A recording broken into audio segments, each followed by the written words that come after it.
السلام علیکم جی۔ میرا سوال تھا کس سے تھا؟ جی ہم سے بدرالنساء جی بتائیے، قیام اور ہاتھ نماز کے ٹائم پہ ہم، قیام کے ٹائم پہ 6 سنتیں تھے۔ جی پہلا ہم، سیدھا کھڑا ہونا اور ہم، سر کو نہیں جھکانا۔ جی ماشاء دوسرے، اللہ۔ دونوں ہاتھوں کو کندھے تک اٹھانا ہے، لیکن ہاتھوں کو دوپٹے سے اندر سے اٹھانا ہے، باہر نہیں نکالنا ہے۔ ماشاء اللہ۔ ہتھیلی کو قبلے کی طرف رکھنا ہے۔ ہم، چوتھا، انگلیوں کو اپنے نارمل حال میں چھوڑنا ہے، نہ ہی انگلیوں بیچ میں، نہ ہی کوئی فیصلہ رہنا چاہیے، اور نہ ہی دونوں انگلیوں کو جوڑ کے رکھنا چاہیے۔ پانچواں، کھڑے ہوتے وقت دونوں پاؤں کو قبلے کی طرف رکھنا چاہیے۔ چھٹا، اپنے نظروں کو سجدے کے جگہ پہ رکھنا چاہیے۔ ماشاء اللہ۔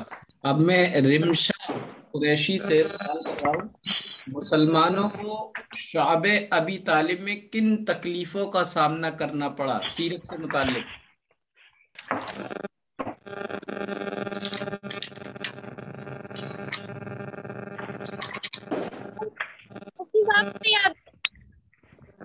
جی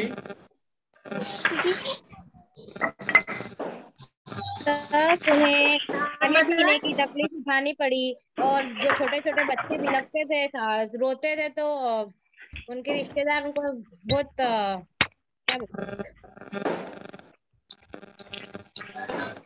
ان کے رشتے دار جو ان کو کبھی ایک تو آرام میں رکھتے تھے، وہ ان کو روتا بھی لگتا دیکھتے تھے، اور جو دوسرے لوگ تھے اور ان سے تعلقات بند کروا دیے تھے، ان کو قید کیا تھا، تو ان سے ملنا جلنا بھی بند کروا دیا تھا مکہ کے لوگوں سے۔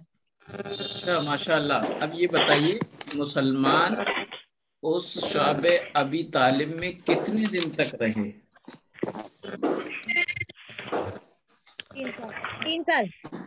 ماشاء اللہ۔ اچھا، سورت کون سی ہوئی تھی ہماری؟ سورہ قریش۔ سورہ قریش کی نزولی ترتیب کیا ہے؟ تسنیم کیسا؟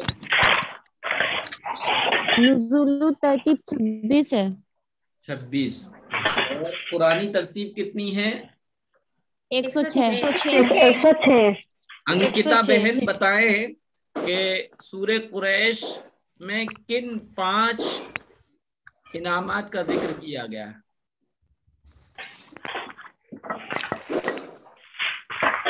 اچھا، عالیہ بہن بتائیں۔ مہجبی پٹھان بتائیں۔ میں قریش ہوں، یعنی صلی اللہ علیہ وسلم قریش میں سے ہے۔ نمبر 2، ان کو نبوت دی گئی۔ نمبر 3، بیت اللہ کی نگرانی ان کے ذمے کی گئی۔ آب زمزم حاجیوں کو پلاتے تھے۔ ہاتھیوں والوں پر غلبہ دیا اللہ تعالیٰ نے۔ جی 10 سال تک اللہ تعالیٰ کی عبادت کی، اس کے بعد شرک ان میں آیا اور ان کے بارے میں سورت نازل ہوئی۔ ماشاء اللہ ماشاء اللہ۔ اچھا یہ بتائیے، سورۃ القریش کو نجمہ بیگم سنائیں۔ بسم اللہ الرحمن الرحیم۔ لیلا قریش لا تهنوا في الشتاء والصيف فليعبدوا رب هذا البيت الذي أطعمهم من جوع وآمنهم من خوف۔ ثنا ناز، آپ اس کا ترجمہ سنائیے گا۔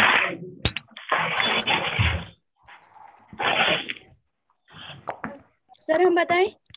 جی بتائیے۔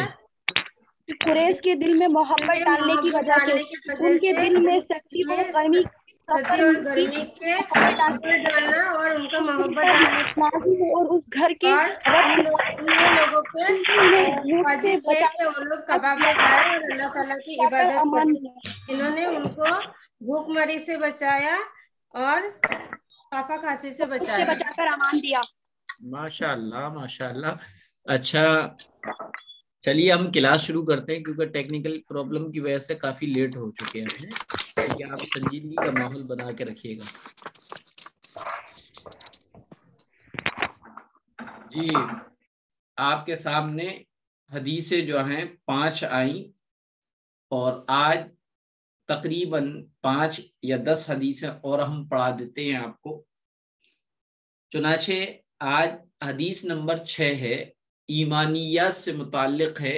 انما الاعمال بالنیات، آخر میں تا ہے، بالنیات، نیت کا یہ جمع ہے، نیت ایک اور نیات بہت ساری نیت ہے.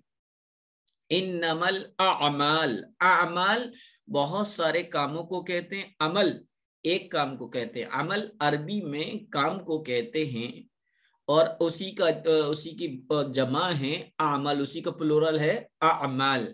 انما الاعمال بالنیات، اعمال کا دار و مدار نیتوں پر ہے. عبادات سے متعلق 7ویں نمبر کی حدیث ہے 7، الطہور شطر الایمان. ایک تا ہوتا ہے، ایک طا ہوتا ہے. الطہور، الطہور پاکی، شطر الایمان، ایمان آدھا ایمان ہے. شطر کے معنی بھی آدھے کے آتے ہیں، جیسے انگریزی میں ہاف کے آتے ہیں، اسی طریقے سے نصف قرآن کریم میں جو ہوتا ہے نا آدھا پارا، نصف. بعض لوگ اس کو نفس پڑھتے ہیں، نون کے بعد فا پڑھتے ہیں پھر سواد پڑھتے ہیں، یہ غلط ہے. نون ہے، سواد ہے، پھر فا ہے. نصف کے معنی آدھے کے، تو شطر کے معنی بھی آدھے کے. الطہور شطر الایمان، پاکی آدھا ایمان ہے. 8ویں حدیث ہے معاملات کے سلسلے میں، من انتہب نہبتن فلیس منا. من انتہب چھوٹا، من انتہب نہبتن فلیس منا، جو کسی دوسرے کی چیز چھین کر لے، جھپٹ کر لے، وہ ہم یعنی مسلمانوں میں سے نہیں. 90 نمبر کی حدیث ہے معاشرت کے سلسلے میں، الجنت تحت اقدام الامہات. الجنت کے معنی جنت ہے، یہ سبجیکٹ ہے. تحت معنی انڈر، عربی میں نیچے کو بیان کرنے کے لیے تحت آتا ہے. اور اقدام یہ قدم کا پلورل ہے، پیر. امہات یہ پلورل ہے امن کا، عربی میں امن ماں کو کہتے ہیں. تو الجنت تحت اقدام الامہات، جنت ماؤں کے قدموں کے نیچے ہے. 10ویں حدیث ہے اخلاقیات کے سلسلے میں، اجتنب الغضب، اجتنب الغضب، غصے سے بچو. ایک ہوتا ہے غصب، ایک ہوتا ہے غضب، زواد کے ساتھ غضب، اس کو غصے کے معنی آتے ہیں. اور غصب سواد کے ساتھ، غصب معنی کسی کی چیز کو ہتھیا لینا، طاقت کے بلبوتے پر، شکتی اور پاور کی وجہ سے کسی کمزور سے کسی کی چیز چھین لینا، اسے غصب کہتے ہیں. اور غضب کہتے ہیں غصے کو. تو اجتنب الغضب، غصے سے بچو. غصے کے اعتبار سے انسان کی 4 کوالٹی، اور ایمانیات کے اعتبار سے بھی 4 کوالٹی ہیں، اور انسان کی تخلیق کے اعتبار سے بھی 4 قسمیں ہیں. پہلی 4 قسمیں اللہ تبارک و تعالی نے بغیر کسی مرد عورت کے واسطے سے انسان کی تخلیق کی، انسان کو پیدا کیا، انسان کو بنایا. اس کی مثال حضرت آدم علیہ السلام ہے. نہ کوئی اور عورت تھی واسطے میں اور نہ کوئی مرد تھا، بلکہ اللہ کی قدرت سے اللہ نے انسان کے مٹی کے پتلے میں روح پھونکی، اور جس سے آدم علیہ السلام کی تخلیق اور پیدائش ہوئی. دوسری قسم انسان ایک جس میں کسی عورت کا واسطہ نہیں، صرف اور صرف مرد کی ذات سے اللہ تعالیٰ نے پیدا کیا، اور یہ حضرت حوا علیہ السلام ہیں، جن کو اللہ تعالیٰ نے آدم علیہ السلام کی بائیں سائڈ، لیفٹ پسلی سے پیدا فرمایا. تیسری قسم صرف عورت کے ذریعے سے، مرد کا کوئی واسطہ نہیں تھا، اس سے اللہ تعالیٰ نے انسان کو پیدا کیا. وہ پیغمبر ہے، جلیل القدر پیغمبر حضرت عیسیٰ علیہ السلام. اللہ نے ان کو بغیر باپ کے اپنی قدرت سے پیدا کیا، حضرت مریم سے ان کے بیٹے حضرت عیسیٰ علیہ السلام. چوتھی قسم ان تمام انسان ہم اور آپ ہیں جن کی پیدائش میں مرد عورت دونوں واسطہ بنتے ہیں. اسی طریقے سے ایمان کے اعتبار سے بھی انسانوں کی 4 قسمیں، ایمان اور کفر کے اعتبار سے. وہ لوگ جو ایمان کی حالت میں پیدا ہوتے ہیں، پوری زندگی ایمان اور اسلام کے مطابق گزارتے ہیں اور خاتمہ بھی ان کا ایمان ہی پر ہوتا ہے. اللہ تعالی ہم لوگوں کو ان لوگوں میں شامل فرمائے اور ہمارا خاتمہ ایمان پہ فرمائے. دوسرے وہ لوگ جن کا جو پیدا ہوئے کفر کی حالت میں، پوری زندگی کفر کی حالت میں گزاری اور کفر ہی کی حالت میں ان کا دنیا سے رخصت ہونا یعنی انتقال ہوا. اللہ تعالی ہمیں اس سے بچائے. تیسرے وہ لوگ جو ایمان کی حالت میں، ایمان کے آنگن میں آنکھ کھولتے ہیں، پیدا ہوتے ہیں، ایمانی کی حالت میں پرورش اور پروان چڑھتے ہیں، لیکن زندگی کے آخری اسٹیج پر یا زندگی کے کسی بھی موڑ پر وہ دنیاوی مفادات کے خاطر یا کیا ہے ختم ہو جانے والی محبت کے خاطر کسی وجہ سے وہ نعوذ باللہ اپنے دین سے پھر جاتے. دین سے پھر جانے کو ارتداد کہتے ہیں، اور جو دین سے پھرتا ہے اسے مرتد کہتے ہیں.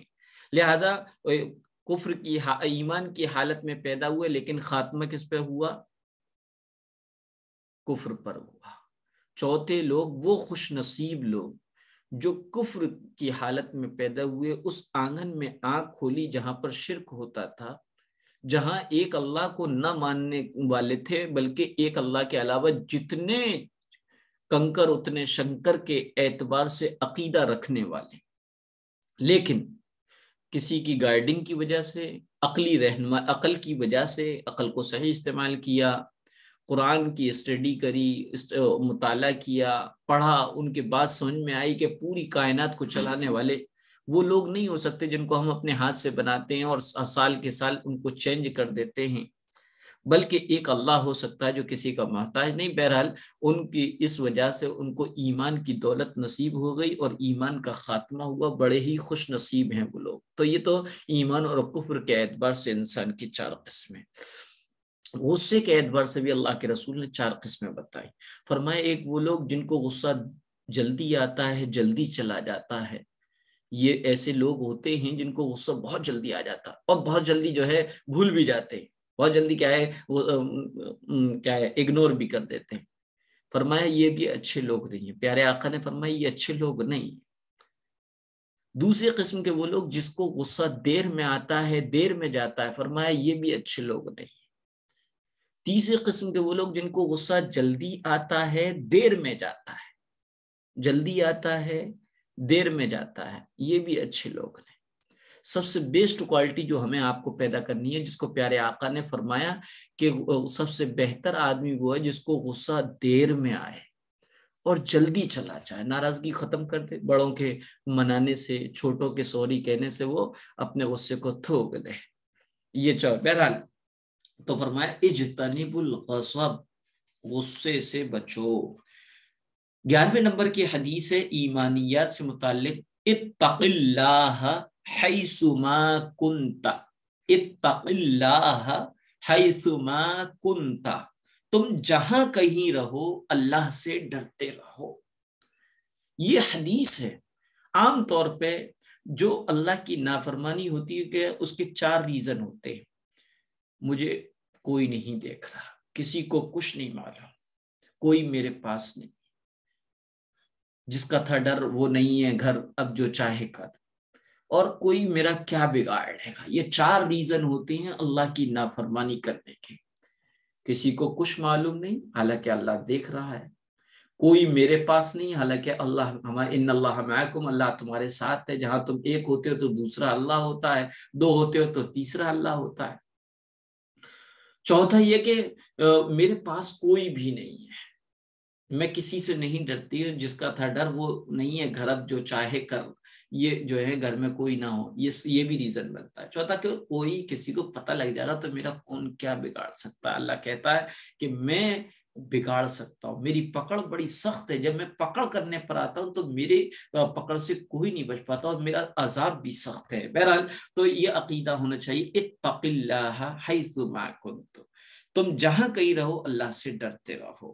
12ویں نمبر کی حدیث ہے عبادات سے متعلق، سومو تصحو، سومو مولوی صاحب لاسٹ تصحو، والی حدیث پھر سے بولو نا، جی لاسٹ والی حدیث پھر سے بولو۔ اتق اللہ حیث ما کنت، اتق اللہ حیث ما کنت، تم جہاں کہیں رہو اللہ سے ڈرتے رہو۔ 12ویں نمبر کی حدیث ہے عبادات سے متعلق، سومو تصحو، یعنی روزہ رکھو صحت مند رہو گے، ہیلدی رہو گے۔ روزہ رکھنے کے سلسلے میں روزہ عبادت بھی ہے، وہی ایک ہیلتھ کا ٹونک بھی ہے۔ پیارے آقا نے فرمایا سومو تصحو، تم روزہ رکھو صحت مند رہو گے۔ اور روزہ نام ہے صبح سورج نکلنے سے پہلے سے لے کر، یعنی سحری کے وقت کے ختم سے سورج ڈوبنے تک کھانے پینے اور میاں بیوی والے تعلقات بنانے سے، ان 3 چیز سے رکنے کا نام روزہ ہے۔ تو یہ تو تھیں حدیثیں جو تقریباً پچھلے سبق اور آج کے ملا کر کوئی 12 حدیثیں ہو گئی، وہ انشاءاللہ آپ سے سنیں گے۔ اب آتے ہیں مسائل میں، ہاتھ باندھنے کا، مفتی جی صاحب جی 9ویں نمبر کی حدیث کو ایک بار ریپیٹ کر دیجیے گا۔ 9ویں نمبر کی حدیث کو ایک بار میں ریپیٹ کر دیتا ہوں، الجنت تحت اقدام الامہات۔ میں عربی کی بہت ایک چیز الگ الگ بتا دیتا ہوں، اور کبھی سمجھ میں نہ آئے تو بعد میں پوچھ لیا کرے، چلو خیر کوئی بات نہیں، آپ نے پوچھ لیا، آ گئی سمجھ میں آپ کے۔ اب ہم آتے ہیں نماز کے مسائل کی طرف۔ ہاتھ باندھنے کا طریقہ، عورتوں کو باندھنے کا طریقہ سمجھ لینا چاہیے۔ دائیں ہاتھ کی ہتھیلی، دائیں ہاتھ کی ہتھیلی بائیں ہاتھ کی ہتھیلی کی پشت پر، پشت کے معنی پیٹ کے آتے ہیں، انگلش میں بیک کہتے ہیں، پشت معنی پیٹ کے آتے ہیں۔ پیٹ پارٹس آف باڈی میں ہر اس حصے کو کہتے ہیں جو مضبوط ہو، جو رف ہو، مضبوط ہو، اور باطن کہتے ہیں اس حصے کو جو سافٹ ہو، سافٹ ہو۔ تو ہتھیلی، یہ ہتھیلی کہلاتا ہے اور یہ ہتھیلی کی پشت کہلاتا ہے۔ تو اب آپ سمجھیے گا ہاتھ باندھنے کا طریقہ، دائیں ہاتھ کی ہتھیلی، یہ دائیں ہاتھ کی، پہلے تو بایاں رکھیں گے، دائیں ہاتھ کی ہتھیلی بائیں ہاتھ کے ہتھیلی کے پشت پر رکھنا اس طریقے سے، اور حلقہ نہیں بنانا ہے، یعنی سرکل نہیں بنانا، اس طریقے سے نہیں پکڑنا، بس رکھنا ہے سینے پر، اور سینے پر رکھنا ہے، نہ ٹنڈی کے نیچے جو لوگ مردوں کی طرح رکھتی ہیں وہ سنت کے خلاف ہے، اصل سینے پر ہاتھ رکھنا ہے آپ کو۔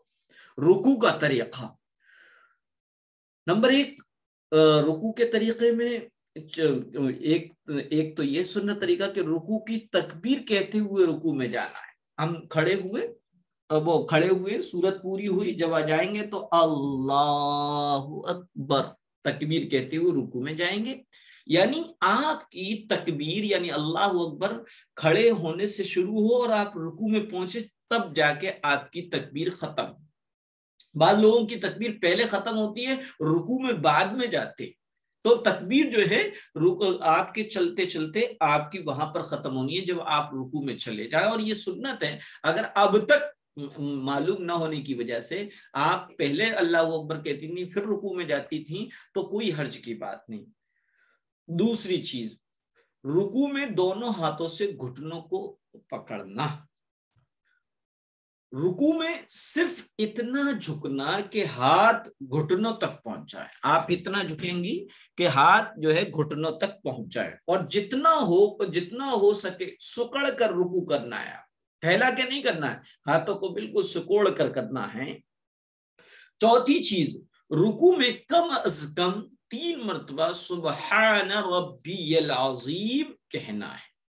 پانچواں، رکوع سے اٹھتے ہوئے سمیع اللہ لمن حمیدہ، اٹھتے جائیں گے اور کہتے ہوئے جائیں گے سمیع اللہ لمن حمیدہ۔ اور کھڑے ہونے کے بعد جب مکمل کھڑے ہو جائیں گے تو پھر آپ کو کہنا ربنا لک الحمد، اور حمدن کثیرن طیبا مبارکن فی، یہ کلمہ ہے تو اس کو بھی پڑھ سکتے ہیں۔ رکوع سے اٹھ کر اطمینان سے بالکل سیدھا کھڑا ہو۔ رکوع سے اٹھنے کے بعد سیدھا کھڑے ہونے کو قومہ کہتے ہیں، قومہ۔ یہ قومہ واجب ہے، اس لیے اس پر خاص توجہ دینا چاہیے۔ ایسا نہیں ہو کہ آپ کا قومہ چھوٹ جائے کہ رکوع سے اٹھی نہیں کہ آپ ابھی سیدھی کھڑی نہیں ہو پائیں کہ پھر سجدے میں اللہ اکبر کہتے ہوئے جانے لگی تو آپ کی نماز ناقص ہو جائے گی۔ قومہ یعنی رکوع سے سیدھے کھڑے ہونے کو قومہ کہتے ہیں، اور یہ واجب ہے۔ سجدے میں جانے کا طریقہ، تکبیر کہتے ہوئے سجدے میں جانا، اللہ اکبر۔ بعض مرتبہ ایسا ہوتا ہے کہ ہم سجدے میں پہنچنے سے پہلے پہلے ہمارے اللہ اکبر ختم ہو جاتا ہے، تو سجدہ تکبیر کہتے ہوئے سجدے میں جانا ہے۔ پہلے دونوں گھٹنوں کو زمین پر رکھنا ہے، پھر دونوں ہاتھوں کو، پھر ناک کو، پھر پیشانی۔ پہلے دونوں گھٹنوں کو زمین پر رکھنا ہے، پھر دونوں ہاتھوں کو، پھر ناک کو، پھر پیشانی۔ یہ تھا سجدے میں جانے کا طریقہ۔ اب سجدے سے اٹھنے کا طریقہ، دوسرے سجدے کا طریقہ انشاءاللہ اس کو نیکسٹ کلاس میں لیں گے۔ اب ہم آتے ہیں سیرت کے متعلق۔ ہم نے آپ کو بتایا تھا مسلمانوں کا بائیکاٹ ہوا۔ اب اس گھاٹی سے نکلنے کے بعد، شعب ابی طالب سے گھاٹی سے نجات پانے کے بعد کچھ ہی عرصے بعد نبوت کے 10ویں سال، یعنی نبوت ملی تھی 40 سال۔ ایک سن نبوی ہوتا ہے، ایک سن ہجری ہوتا ہے، ایک سن عیسوی ہوتا ہے۔ دیکھیے بہت پوائنٹ اس کی سمجھے گا، سن نبوی، سن ہجری اور سن عیسوی۔ انگریزی سن کو عیسوی سن کہتے ہیں۔ انگریزی جو فروری چل رہا ہے، آج تو 14 فروری ہے، ویلنٹائن ڈے تھا، بہرحال تو 2022 عیسوی سال چل رہی ہے، اور 21ویں صدی چل رہی ہے۔ 2022 کا مطلب یہ 21ویں صدی۔ صدی کہتے ہیں 100 سال کے عرصے کو صدی کہتے ہیں۔ اسے عربی میں صدی کہتے ہیں، کیونکہ عربی میں فارسی میں صد کے معنی 100 کے آتے ہیں، شتابدی بھی کہتے ہیں۔ بہرحال تو 21ویں صدی چل رہی ہے عیسوی کے اعتبار۔ ایک ہے سن ہجری، 1443 چل رہی ہے، یعنی 15ویں صدی چل رہی ہے۔ 1443 ہجری سال چل رہی ہے، جس کا مہینہ 7واں مہینہ رجب کا مہینہ ہے، کنڈے۔ بہرحال تو اس کے بعد ایک ہے سن نبوی۔ سن نبوی ختم ہو گئی جب سن ہجری کا باضابطہ اس پر عمل شروع ہوا۔ سن نبوی جو چلی ہے وہ پیارے آقا حضرت محمد صلی اللہ علیہ وسلم کو جب نبوت ملی تھی تو نبوت سے ہی وہ سن کا اور واقعات کو یاد رکھا جاتا تھا۔ سن 1 نبوی میں، سن 2 نبوی میں، سن 3 نبوی میں۔ بہرحال تو گھاٹی سے نجات کے بعد کچھ عرصے بعد نبوت کے 10ویں سال، یعنی پیارے آقا کی عمر جب 50 سال تھی، آپ صلی اللہ علیہ وسلم کے مہربان چچا ابو طالب کا انتقال ہو گیا۔ ابھی چچا کا غم تازہ ہی تھا کہ وفادار جانثار صاحب بیوی حضرت خدیجہ رضی اللہ تعالی عنہا کی بھی وفات ہو گئی۔ ان دونوں واقعات سے ہمارے نبی صلی اللہ علیہ وسلم کو سخت صدمہ پہنچا، سخت صدمہ پہنچا۔ آپ بہت مایوس ہو گئے، آپ بہت جو ہے غمگین ہونے لگے۔ ہمارے نبی صلی اللہ علیہ وسلم نے اس سال کو غم کا سال قرار دیا، اور اس کا عربی میں نام ہے عام الحزن۔ عام کے معنی عین الف ذرا آ اور میم، عام کے معنی سال کے آتے ہیں اور حزن کے معنی غم کے آتے ہیں۔ تو اس مہینے کا، جس مہینے میں آپ کے پیارے چچا ابو طالب اور آپ کی جانثار اور آپ کی وفادار بیوی حضرت خدیجہ رضی اللہ تعالی عنہ کا انتقال ہوا، اس سال کا نام عام الحزن رکھا گیا۔ اب قریش کھلم کھلا ستانے کا ان کو موقع مل گیا۔ پہلے تو ابو طالب کے لحاظ اور حضرت خدیجہ رضی اللہ تعالی عنہا کی خاطر کچھ دبے رہتے تھے، لیکن اب میدان صاف تھا۔ مشرکین مکہ نے ہمارے نبی کو بہت ستانا اور تکلیفیں پہنچانا شروع کر دیا، اتنی تکلیفیں پہنچائی، اتنا ستایا کہ پیارے آقا بالکل مایوس ہو گئے، اور مکہ والوں سے مایوس ہو کر آپ جو ہے مکہ سے تقریباً 50 یا 55 کلومیٹر دور ایک بستی ہے، اس کا نام طائف ہے، اب تو وہ پورا شہر ہے۔ مکہ میں دین کا کام کرتے کرتے بہت دن ہو گئے تھے، مکہ کا ایک ایک آدمی آپ صلی اللہ علیہ وسلم کا دشمن تھا، کوئی آپ صلی اللہ علیہ وسلم کی بات پر دھیان نہ دیتا۔ آپ صلی اللہ علیہ وسلم نے سوچا کہ اب طائف جا کر کیوں نہ اللہ کا پیغام سناؤ، ہو سکتا ہے کہ وہاں کچھ لوگ سنیں اور کچھ ساتھی مل جائیں اور مل کر اللہ کے دین کا کام کریں۔ یہ سوچ کر آپ صلی اللہ علیہ وسلم طائف گئے۔ طائف کے لوگ بہت برے تھے، انہوں نے آپ کی باتیں نہیں سنی، آپ صلی اللہ علیہ وسلم کے ساتھ بہت برا سلوک کیا، پتھروں سے مارا، گالیاں دیں، ستانے کے لیے نادان اور شریر بچے پیچھے لگا دیے۔ آپ لہو لہان ہو گئے، مگر بددعا نہیں کی، برابر دعا ہی کرتے رہے کہ اے اللہ یہ ناواقف ہیں، ان کو ہدایت دے۔ درود ہو پیارے رسول صلی اللہ علیہ وسلم پر، سلام ہو پیارے رسول صلی اللہ علیہ وسلم پر۔ یہ سیرت کا سبق تھا۔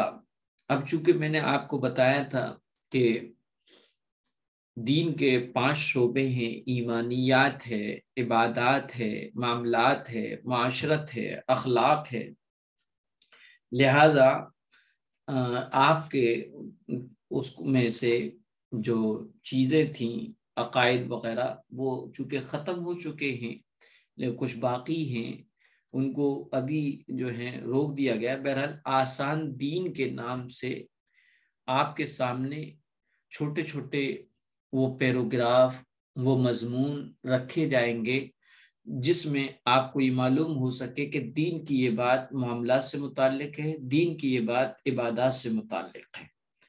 اللہ تعالیٰ کے حکم اور نبی پاک صلی اللہ علیہ وسلم کے طریقے پر زندگی گزارنے کو دین کہتے ہیں۔ دین کسے کہتے ہیں؟ اللہ تعالیٰ کے حکم اور نبی صلی اللہ علیہ وسلم کے طریقے پر زندگی گزارنے کو دین کہتے ہیں۔ قرآن میں ہے الیوم اکملت لکم دینکم واتممت علیکم نعمتی ورضیت لکم الاسلام دینا۔ سورہ مائدہ کی آیت نمبر 3 ہے۔ اس کا ترجمہ یہ ہے، آج میں نے تمہارے لیے تمہارے دین مکمل کر دیا اور تم پر اپنی نعمت پوری کر دی، اور تمہارے لیے اسلام کو دین کے طور پر ہمیشہ کے لیے پسند کیا۔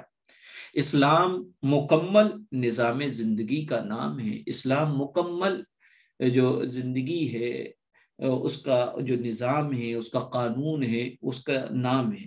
اس میں جہاں دل و جان سے ایک اللہ کی وحدانیت، رسول کی رسالت اور یوم آخرت پر ایمان لانے کا حکم ہے، وہیں 5 وقت کی نمازوں کے اہتمام، رمضان کے روزوں کی پابندی، زکوٰۃ کی ادائیگی اور حج کرنے کا مطالبہ ہے۔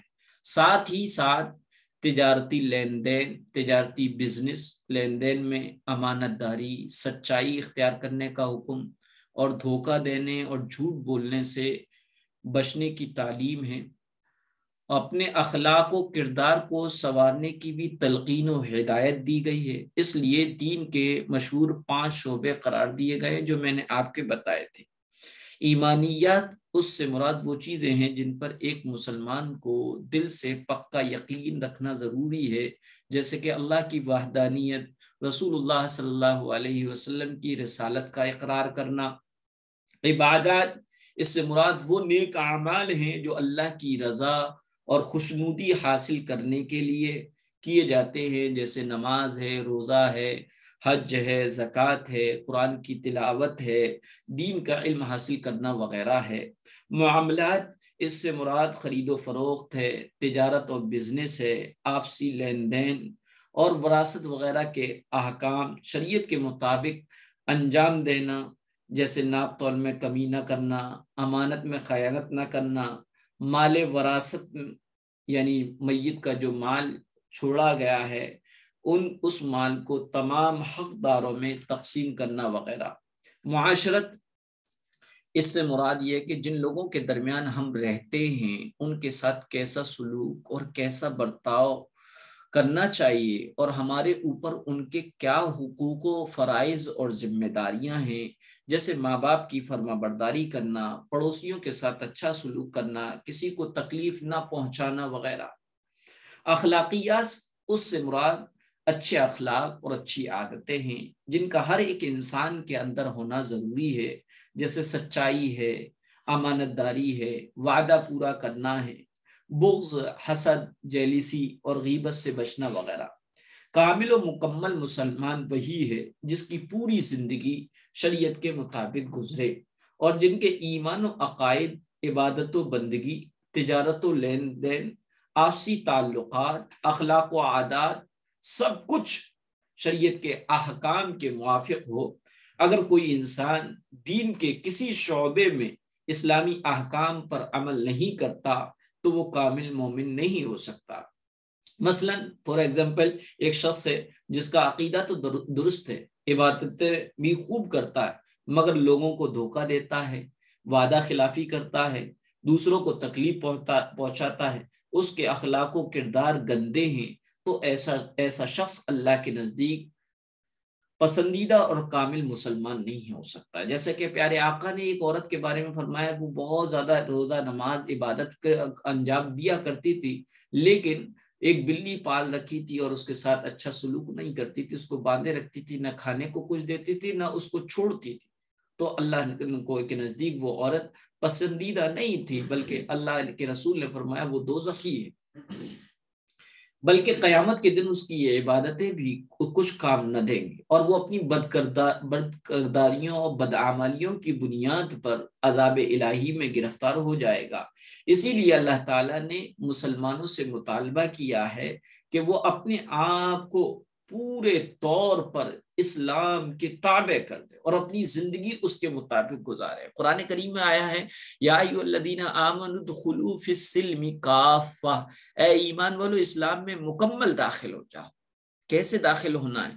ایک تو آج ہم ہیں، مثلا یہ پانی کی بوتل ہے، اس کے اندر کوئی چیز ڈال دی جائے، پین ڈال دیا جائے، رنگ ڈال دیا جائے اور پوچھا جائے کہ آپ نے رنگ اس کے اندر داخل ہو گئی، آپ کہیں گے جی ہاں، اس کے لیے اس کے اندر داخل ہو گئی، لیکن رنگ اور پین ایسے داخل ہوئی ہیں کہ کوئی بھی اس کو نکال کے کسی بھی ٹرک سے نکال کر اس کو پھینک سکتا ہے۔ آج ہم اسلام ہمارے اندر یا ہم اسلام کے اندر ایسے ہی ہے، خوشی کا موقع آتا ہے تو ہم آزاد ہو جاتے ہیں، غم کا موقع آ جاتا ہے تو ہم بھول جاتے ہیں کہ ہمیں اس موقع پر کیا کرنا چاہیے۔ تو قرآن کا جو حکم ہے، ایسے اسلام میں داخل ہو جائے کہ دنیا کی کوئی طاقت، کوئی رسم و رواج، خاندانی ریت و رواج اور کوئی اپنے مفادات یا دنیا کی کوئی بھی مقصد اور دولت اور عزت تمہیں اسلام سے نہ نکال سکے۔ اور اس کا طریقہ یہ ہے کہ اگر اس واٹر میں، بوتل میں جو پانی ہے، اس میں اگر میں وہ ڈال دوں، کوئی کلر ڈال دوں، تو یقیناً وہ کلر، دنیا کا کوئی طریقہ ایسا نہیں ہے کہ کلر کو پانی سے علیحدہ کر سکے۔ اس لیے قرآن کریم میں فرمایا گیا مسلمانوں کو مکمل اسلام میں داخل ہونا چاہیے۔ فرمایا یا ایھا الذین آمنوا ادخلوا فی السلم کافہ، سورہ بقرہ کی آیت نمبر 208 ہے۔ ترجمہ ہے اے ایمان والو اسلام میں پورے کے پورے داخل ہو جاؤ۔ ایک دوسری جگہ ارشاد فرمایا وَلَا تَمُوتُنَّ إِلَّا وَأَنْتُمْ مُسْلِمُونَ، تم ہرگز جان نہ دینا مگر مسلمان ہونے کی حالت میں، یعنی تم جو ہے تمہاری موت مسلمان ہونے کی ہی حالت پر آنا چاہیے۔ اب سوال اٹھتا ہے یہ تو اپنے بس میں نہیں، تمنا تو ہے ہم سب کی وش ہے۔ دیکھیے تمنا وہ ہوتی ہے جس کے لیے انسان کوشش کرتا ہے، فکر مند رہتا ہے، ہم لوگ جو کہتے ہیں کہ بہن دعا کرو ایمان پہ خاتمہ ہو جائے، تو یہ ہماری ایک وہم ہے، خیال ہے، تمنا نہیں، عمل ہمارا کچھ ہے نہیں، اس کے لیے کوشش کچھ ہے نہیں، بس زبانوں پہ لگا ہے کہ بھئی کہ آپ دعا کرو ایمان پہ خاتمہ ہو جائے۔ تو تمنا تو وہ ہوتی ہے جس میں انسان بے چین ہو جائے، جس کے لیے فکر مند ہو، جس کے لیے پوری کوشش کرے، انتھک جد و جہد کرے، محنت کرے، اسے تمنا کہتے ہیں۔ کیونکہ کسی بھی انسان کوئی چیز کی تمنا کرتا ہے تو اس کے لیے کوششیں کرتا ہے۔ تو بہرحال اس میں یہ کہا گیا ہے کہ تمہاری موت اسلام ہی کی حالت پر ہونا چاہیے۔ سوال اٹھتا ہے یہ تو چیز اپنے اختیار میں نہیں، تو اس کے بارے میں فرمایا ہے حدیث میں، اور آپ کو عقائد میں بھی میں نے بتایا تھا کہ جو جس حالت پر انتقال کرے گا حشر کے دن اسی حالت پر اٹھے گا۔ جو حج کرتے ہوئے انتقال کرا تو وہ تلبیہ پڑھتے ہوئے اٹھے گا۔ تو اللہ کے رسول صلی اللہ علیہ وسلم نے فرمایا کما تحیون تموتون، جس حالت زندگی پر تم زندگی گزار رہے ہو، جس حالت پر جن اعمال کی وجہ کو کرتے ہوئے تم زندگی گزار رہے ہو، انہی اعمال پر تمہارا خاتمہ ہوگا۔ وَتُحْشَرُونَ، اور جس حالت پر تمہارا خاتمہ یعنی موت آئی ہے اسی حالت پہ تم اللہ کے سامنے پیش کیے جاؤ گے۔ لہذا اگر ہم یہ چاہتے ہیں کہ ہمیں اسلام والی موت ملے، ایمان والی موت ملے، تو اپنی موجودہ لائف کو ایمانی کر لیں، تو انشاءاللہ ہم اس آیت کے حکم پر ابھی عمل کرنے والے بن جائیں گے۔ لہذا ہمیں اپنے عقائد، عبادات، معاملات، معاشرت اور اخلاق وغیرہ زندگی کے تمام شعبوں کو اسلام کے سانچے میں ڈھال دینا چاہیے۔ اسی میں ہماری کامیابی اور نجات ہے، کیونکہ اللہ تعالیٰ نے اسلام ہی کو ہمارے لیے بطور دین کے پسند کیا، اسی سے اللہ خوش ہوتے ہیں۔ اسلام کے علاوہ جتنے بھی مذاہب ہیں، جتنے بھی دھرم ہیں، سب باطل اور منسوخ ہو چکے ہیں، کسی پر عمل کرنے کا حکم نہیں ہے۔ اب قیامت تک اسلام ہی رہے گا، ہر انسان کی نجات اور کامیابی اسلام ہی میں، اسی کو اختیار کرنے پر پاکیزہ زندگی کا وعدہ ہے اور جنت میں داخلے اور بے حساب رزق کی خوشخبری بھی ہے۔